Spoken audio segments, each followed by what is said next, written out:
मोदी जी का स्टेटमेंट तो आपने कल सुन ही लिया होगा। उन्होंने तो ये बोल दिया है कि आपको 1 साल तक कोई भी गोल्ड नहीं खरीदना है, चाहे आपकी शादी हो, चाहे आपका कोई भी फैमिली फंक्शन हो।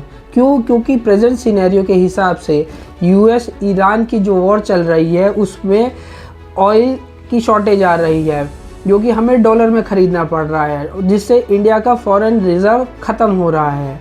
तो ये मूव कोई भी सॉल्यूशन नहीं है। ये स्टेप सीधे सीधे ये दर्शाता है कि गवर्नमेंट के पास कोई भी करेंसी डिफेंसिव स्ट्रेटजी है ही नहीं।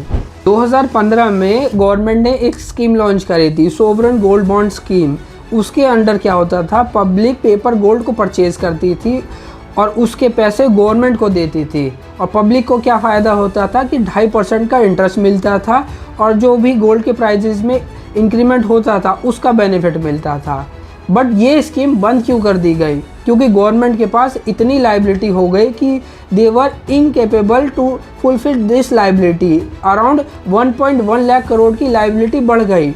गवर्नमेंट ने इस स्कीम को बंद कर दिया। बट इस स्कीम से दोनों ही लोगों को फ़ायदा होता था। गवर्नमेंट का फॉरेन रिजर्व बचता था और गोल्ड इंपोर्ट भी कम होता था। बट जब ये स्कीम बंद कर दी गई तो ये दोनों बेनिफिट ख़त्म हो गए। और तो और गवर्नमेंट ने इंपोर्ट ड्यूटी भी कम कर दी, 15% से 6% पर ले आए, जिससे गोल्ड इंपोर्ट करना और भी इजी हो गया। और अब ये बोल रहे हैं कि गोल्ड मत खरीदो। ये कैसा लॉजिक है? और ये जो पेट्रोल और क्रूड ऑयल की बात हो रही है, इंडिया 2024 में रशिया से 38% सस्ता क्रूड ऑयल खरीदता था। यूएस के सैंक्शंस के बाद इंडिया ने वो भी बंद कर दिया। यूएस और अरब कंट्रीज से महंगा क्रूड ऑयल परचेज करने लगा, जिससे इंडिया का फॉरेन रिजर्व डिप्लीट होने लगा। पहले डिसीजन खुद गलत लिया, अब पब्लिक से अपील की जा रही है कि पेट्रोल का यूज़ कम कर दो। और चाइना अपने सिटीजन से ये नहीं डिमांड कर रहा है कि पेट्रोल का यूसेज कम कर दो। इंस्टेड उन्होंने एक पॉलिसी लॉन्च की थी 2018 में, जिसका फ़ायदा वो आज उठा रही है।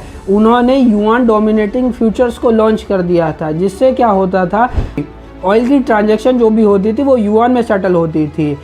इनका पेमेंट सिस्टम किप्स मार्च 2026 में $178 बिलियन का ट्रांजैक्शन प्रोसेस कर चुका है। और इंडिया अपनी पब्लिक से ये डिमांड कर रहा है कि गोल्ड मत खरीदो, पेट्रोल का यूसेज कम कर दो। ये फेलियर ऑफ गवर्नमेंट पॉलिसीज़ है और इसका बर्डन जो पब्लिक पे डाला जा रहा है। आपका क्या कहना है? कमेंट सेक्शन में ज़रूर बताना।